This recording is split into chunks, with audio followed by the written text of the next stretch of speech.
तक जिन प्राणियों को खाया है वह सब जीवित हो जाए। हे स्वामी, अब से आप यही बालकों को न खाएं। अब से आप यहाँ बालकों को न खाएं और कोई ऐसा उपाय करें कि जहाँ जो उत्पन्न हो वे लोग बहुत दिन तक जीवित रहें। धीमायु ने कहा कि पक्षी राज गरुड़ राजा को वरदान देकर स्वयं अमृत के लिए नागलोक चले।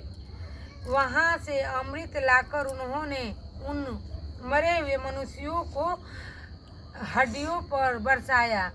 ऐसे करने से सब लोग जीवित हो गए। जिसको कि पहले गरुड़ ने खाया था। राजा के त्याग और गरुड़ के कृपया से वहाँ वाले का बहुत कष्ट दूर हो गया। वहाँ वाले लोग का बहुत कष्ट दूर हो गया। उसी समय राजा के शरीर की शोभा दुगुनी हो गई थी।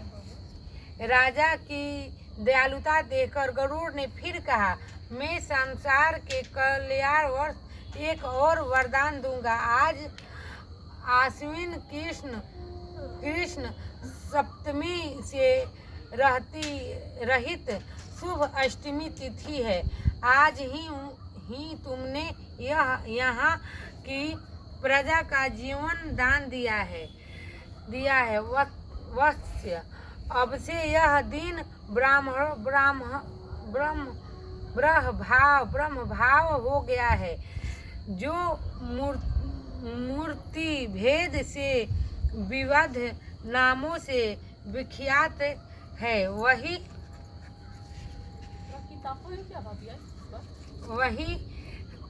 त्रिलोक से पूजित दुर्गा अमृत प्राप्त करने के अर्थ में जीत पुत्रिका कहलाई है।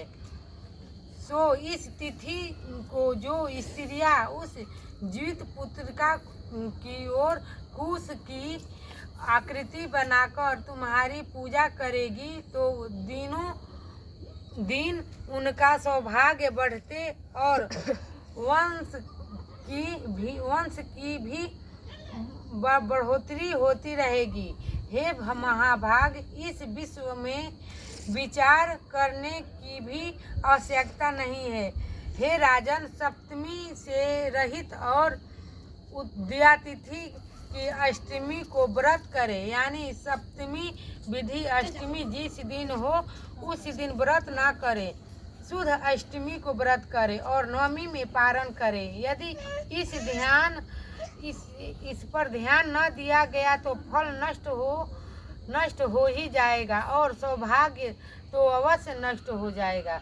जीवतवाहन को इस तरह का वरदान देकर गरुड़ वैकुंठ धाम को चले गए और राजा भी अपनी पत्नी के साथ अपने नगर के वापस चले आए। धीमायु द्रौपदी से कहते हैं, हे देवी, मैंने यह अतिशय दुर्लभ व्रत तुमको बताया है। इस व्रत को करने से बच्चे दीर्घ आयु होते हैं। हे देवी, तुम भी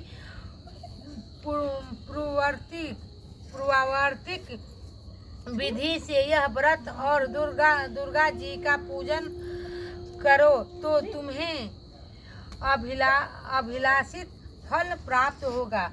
मुनिराज धूमायु की बात सुनकर द्रौपदी के हृदय में एक प्रकार का कोलाहल उत्पन्न हुआ और पूर्ववासिनी स्त्रियों को बुलाकर उनके साथ वह उत्तम व्रत किया। गौतम ने कहा, यह व्रत और इसके प्रभाव को किसी एक न सुने सही न सुन लिया और अपनी सिंहनी ने सुन लिया और अपनी सखी सियारिन को बतलाया। इसके बाद पीपल वृक्ष की शाखा पर बैठकर उस सिंहनी ने और उस वृक्ष पर खोते में बैठकर सियारनी ने भी व्रत किया। फिर वही सिंहनी किसी उत्तम ब्राह्मण के मुंह से यह कथा सुन आई और पीपल के खोते में बैठी हुई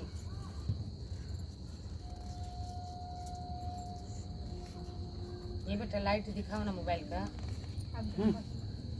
उसको बंद करो ना, तुम दिखाओ ना लाइट अपने